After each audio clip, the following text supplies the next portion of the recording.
All right. It's Friday. And we're fired up. And we're live. We are live. And we got company. Ooh. What up? What's going on? Thanks What's up, Tyler? Give us a little intro there, Wayne. Tyler is the man, the myth, the legend. So, I wouldn't go that far. no, he is. So, I'm going to let you unhumbly brag about yourself. But here's what I love about this man.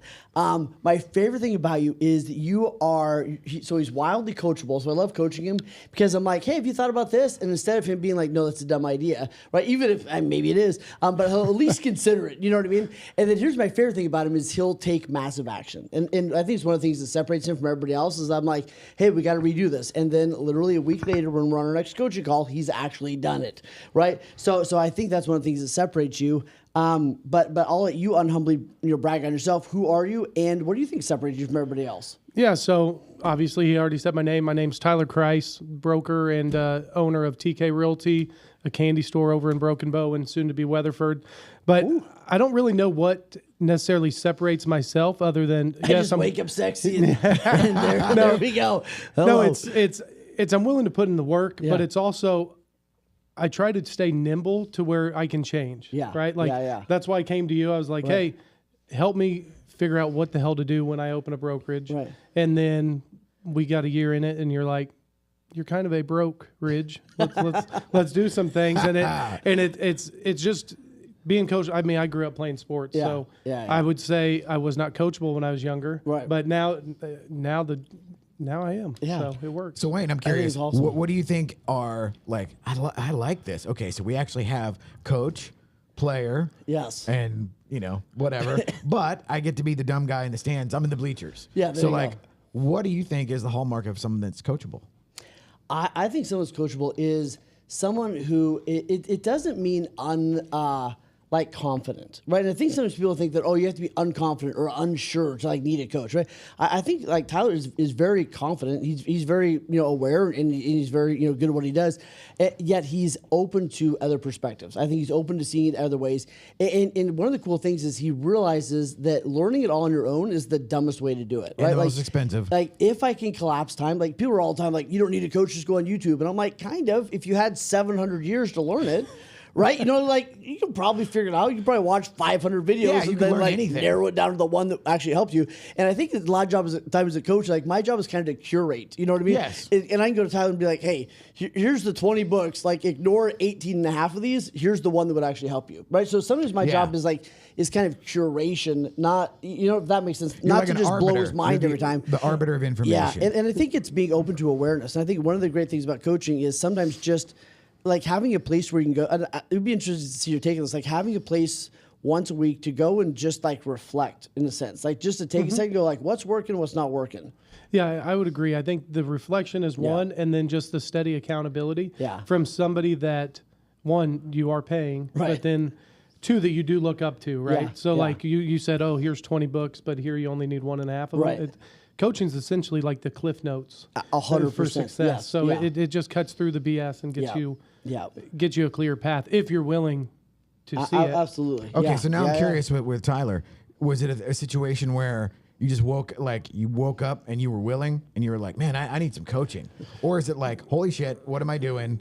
Because a lot of times for me, learned behavior, as far as like asking for help, telling on yourself, or any of the things that would, for me, they've all been born out of being in recovery. Right. But the idea of, well, I'm just going to soldier on over here, and it's like, that certainly looks like a cliff. But Rick likes to ask for help when he's right about on the ground. You know what I mean? Most people are like looking for a coach when the plane's going up. Rick's like, hey, I'm about 30 feet from this son of a gun. Like maybe I should like reach out. Like Thelma and Louise off like just as the last set of tires get airborne. Yes. That's great. So I really just did it for a career change. I was a solo agent from the time I was licensed until I got my broker's license. At the time I got my license, I was like, I don't know if I'm going to be just Tyler the broker or if I'm going to have people. Yeah.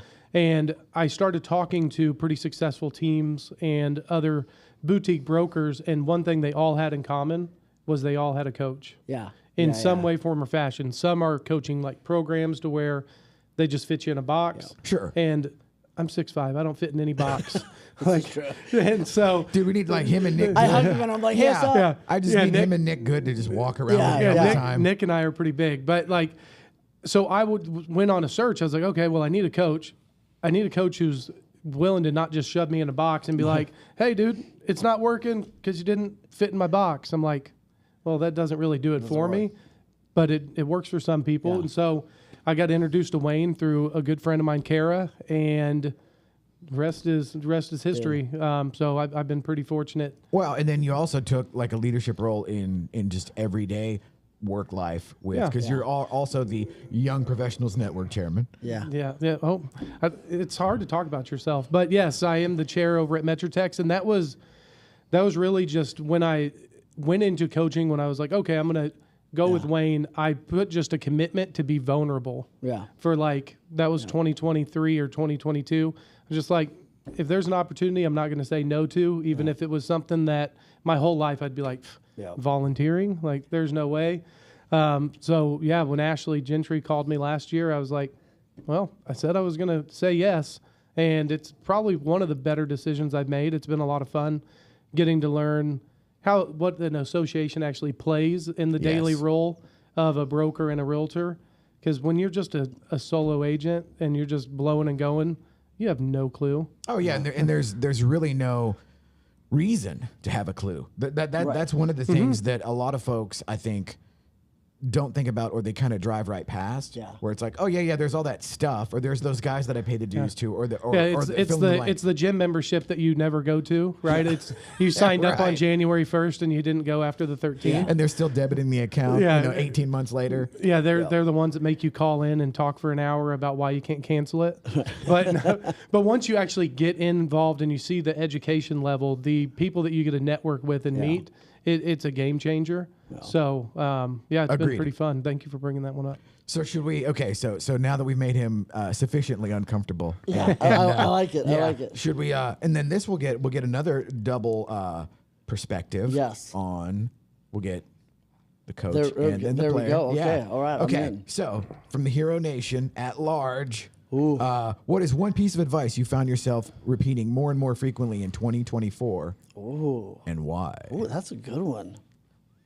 When I stare at you, I'm just deflecting to give me time to think. Just to be clear, I'm probably- not being polite. I'm not like, no, you go first. I'm like, I don't know what I'm going to say. So game on. I mean, for me, it was Wayne came out to Southlake and got in front of a bunch of realtors for me with a title company earlier this year when the first NAR settlement came out and people were freaking out.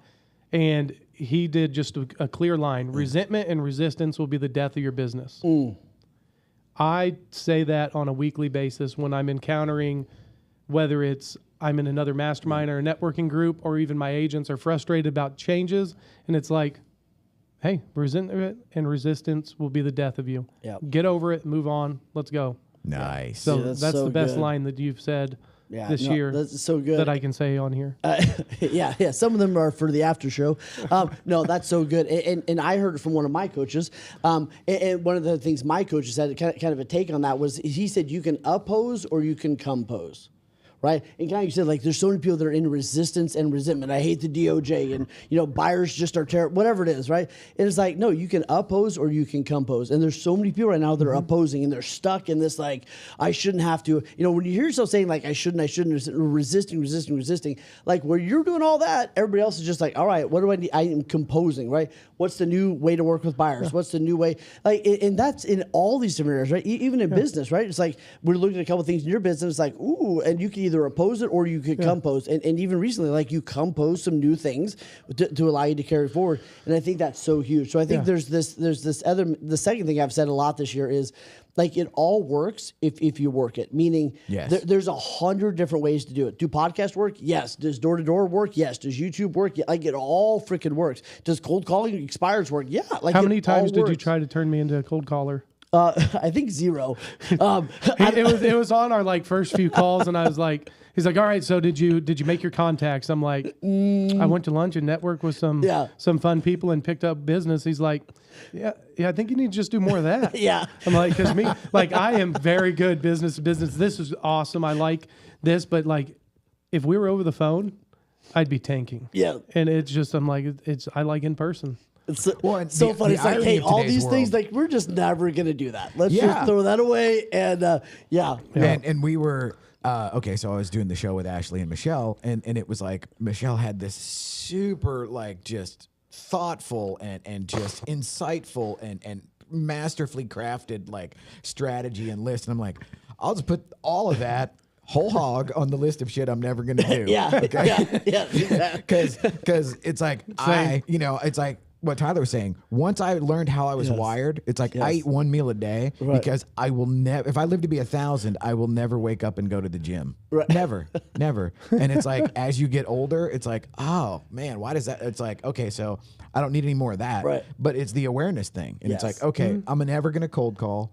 I'm never going to be the guy who's hammer, because like some people like smiling and dialing, But like you have to be, and why like Wayne so much and what they do is you have to embrace the agents who do a great job at it. Yeah. Like I don't think there's that one real estate, especially, is not one size fits all. I don't really think any business is. You can have excellent people who come into an organization that just get pushed out. Absolutely. Because it's like, well, get in our organizational box. It's like, the best people don't fit in boxes. Right. And so like I have an agent who he dials for dollars, 40 contacts a day, and he's going to do 8 to 10 million this year. And that's his thing. Yeah. But like where he doesn't get it yet is he doesn't get the referrals that just come to him from his neighbors or family or friends. It's kind of earning the right to do some of the other stuff. But it works for him. Well, and here's why I think your agents do so well, because I think you coach kind of similarly than I do, in the sense of wonder like, why.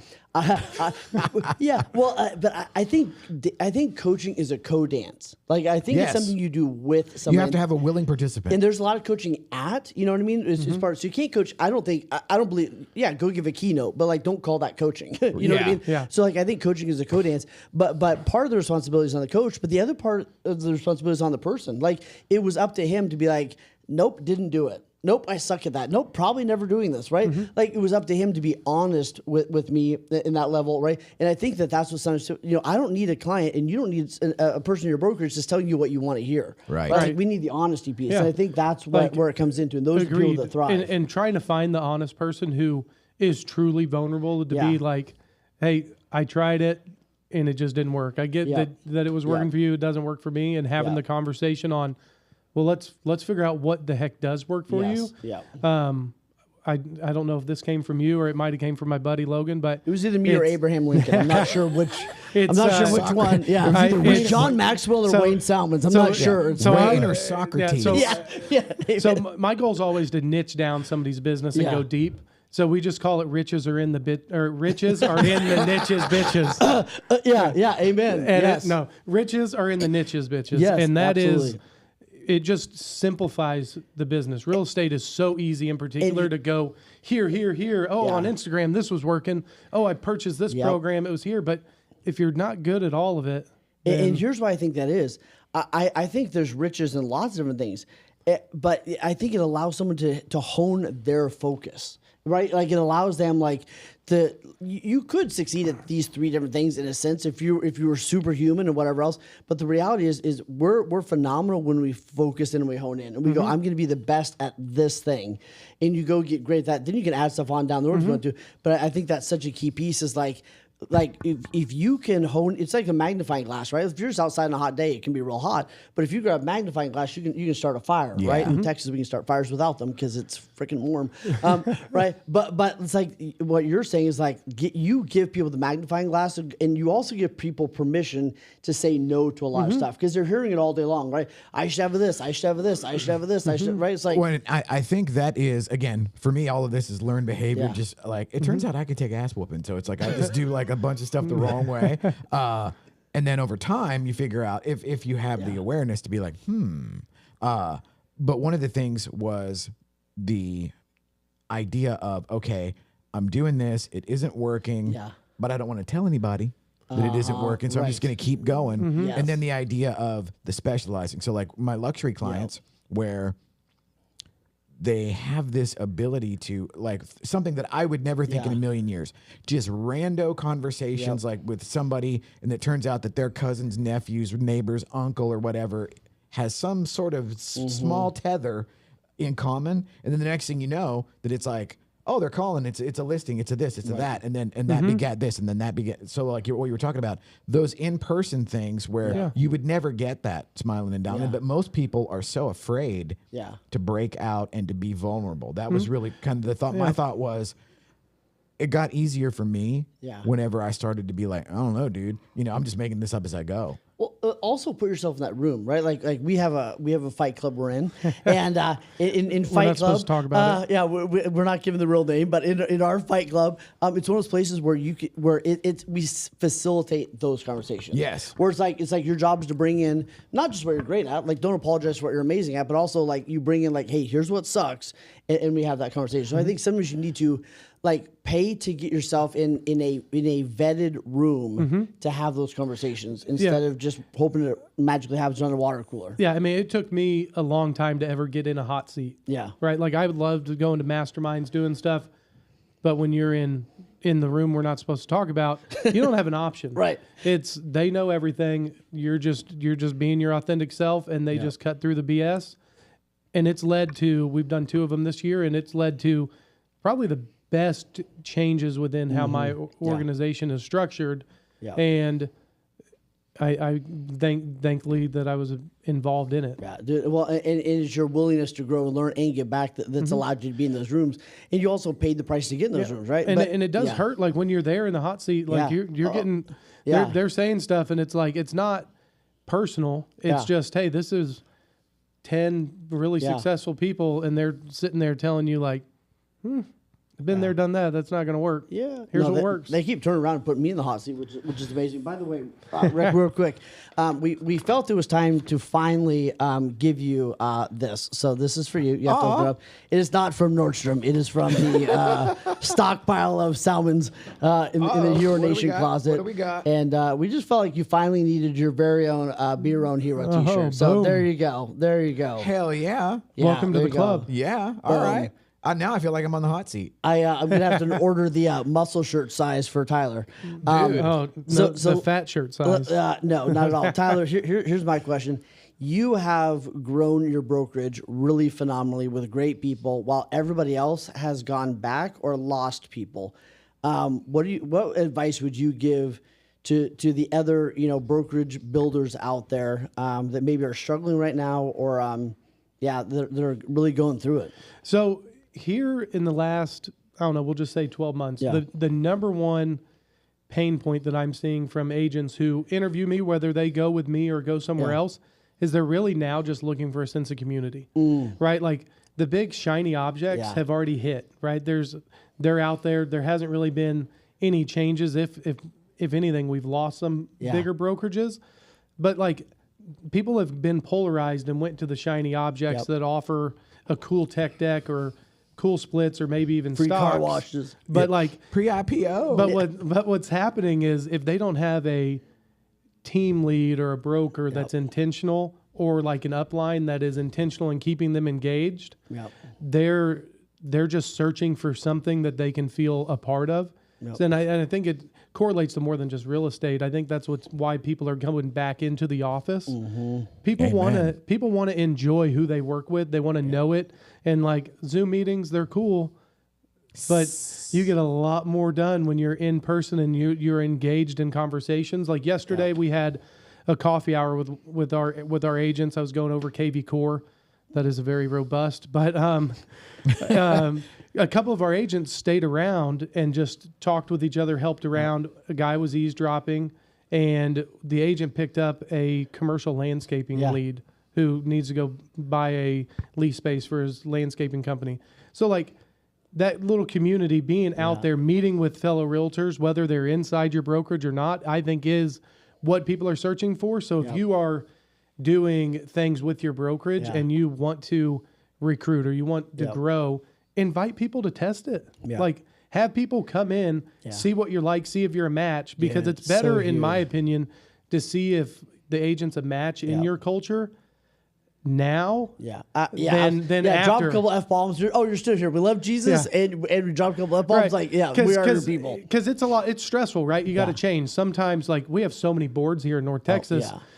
Luckily I'm part of the biggest, but if you are not. And then, okay, so now I've got a letter of good standing. Now I got to move. Now I got to set up on all this stuff. Yep.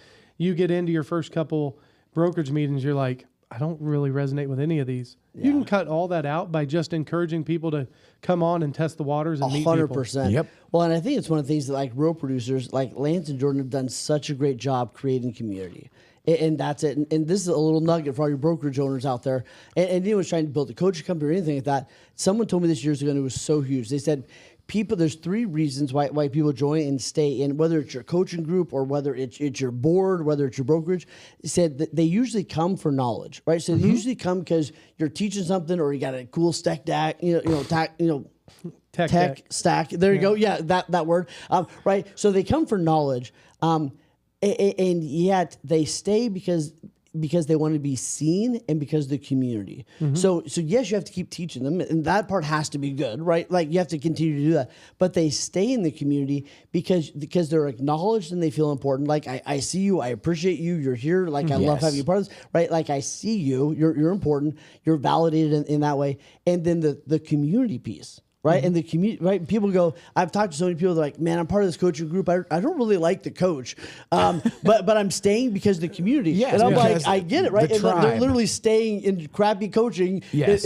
I won't say who. Right. But like, It's not Wayne. It breaks my heart, No, but it's it not kind of Wayne. makes sense. Yes. I'm like, Yeah. we have a good community too. Right. But like, they're so about that. Well, Yes. and what's Well, and nice at Hero Nation, so I didn't mean to cut you off, is if you come and you're not like, if me and Wayne weren't a good fit, Right. but I loved what they had, he would have just put me with another Right. coach. Yeah. Yeah. Here's So, Chris. Here's There you Elisa. go. Here's Matt. Well, Yeah. And the overarching thing is the tribal aspect. Yes. It's we are, we're just hairless apes running around Yep. that are tribal, and there is, and it's like I have found this again, learned behavior by way of being in recovery, Yeah. where if you actually come in, join the tribe, Yep. do what they do, and then now of course the X factor is what is the value that you're getting Yeah. out of it, and can Yeah. you reciprocate? But when that happens, you can't fight a million years of biology. Yes. That shit just works. Yeah. And it's incumbent on you and me and everyone to figure out where you fit in. The old get in where you fit Right, in. yeah. Well, there is truth to that. Yeah. And then the thing happens once that clicks. Yeah.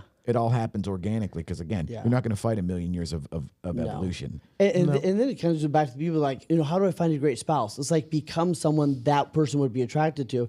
And I think one of the interesting things is like you got to earn the right. So like this last year, Just how don't ask many me. but no, for you, like how many huge rooms, EXP executives and real executives, all these like you've been in all these amazing metrics, all these amazing experiences with these amazing people because you earn the right to get invited Yes. to that room. So I tell my sponsors, my vendors all the time, like I coach a bunch of inspectors and everything else. I'm like, get so good at training, teaching, becoming an influencer that you're invited to speak. You're not paying to be Right. a vendor, right? Like it's so great they invite you. And it takes a minute to do that. Absolutely. And so just to dovetail all this back, and we'll wrap it with the whole thing.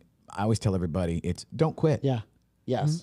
Because so many people have this preconceived expectation Yeah. of what, and then that's where the resistance and the resentment Yeah. comes from. Because it's like, I think I should get this if I do this, and then when I don't, now I'm mad at everybody. When in reality, it was my skewed perspective that set me off in that direction. And do the work in private so you're celebrated in public. And I think that's what, like we started the call with Tyler. That's one of the things I love about him, right? Like I'll give him homework. I know it took a lot of work to get it done. And then he brings back, hey, got this done. Hey, I did the spreadsheet. Hey, I did the thing. And then we get to celebrate that. So Yeah, absolutely. And I think it all just becomes being consistently present Yes. in whatever sphere you want to be in. Yep. You just have to constantly show up. Yeah. Amen. And that's how you get invited in. Suit up and show up. Absolutely. Yep. Yep. Right And on. if you can't do that, say no. Right? Like any great idea you can't execute well is a bad idea. Right? Which is why I never did a podcast up until I met you. Right? It's because great idea, I wasn't gonna be able to do it well until you came along and here we are doing whatever this is. Yeah, and I think this is officially we're 41 weeks in. Ooh, Wow. look at that. Yeah, It's one of my didn't- best relationships so far. That I goes didn't deep. know I had consistency Yeah, in me. I didn't either. There you go. Yeah. Wayne just keeps showing up every Friday morning. We gotta Parting do something. thoughts. That's Parting awesome. thoughts. Parting thoughts. Man, I'm excited. Those of you that are in Alaska, here I come. We're going to be up there for 10 days doing a bunch of stuff. The Alaska Real Estate Association, speaking of that, doing a 4-hour workshop. Going to be insane. And then we're off to New York for Broker Boardroom and 30 Under 30, which is going to be crazy. Then we got coaches training when we come back. So it's going to be good. Tyler, parting thoughts. Parting thoughts. I just appreciate you guys thinking about me, invite me in. This was a lot of fun. Wayne, So Rick, good. and I've gotten to know Rick here in the last month and a Yeah, half. now he's gonna think I'm stalking him. This is two locations in 2 weeks. Yeah, there's 2 studios, 2 weeks, and then a lot more to come on that. So we're Amen, excited. brother. Absolutely. All right, Peter, take us out.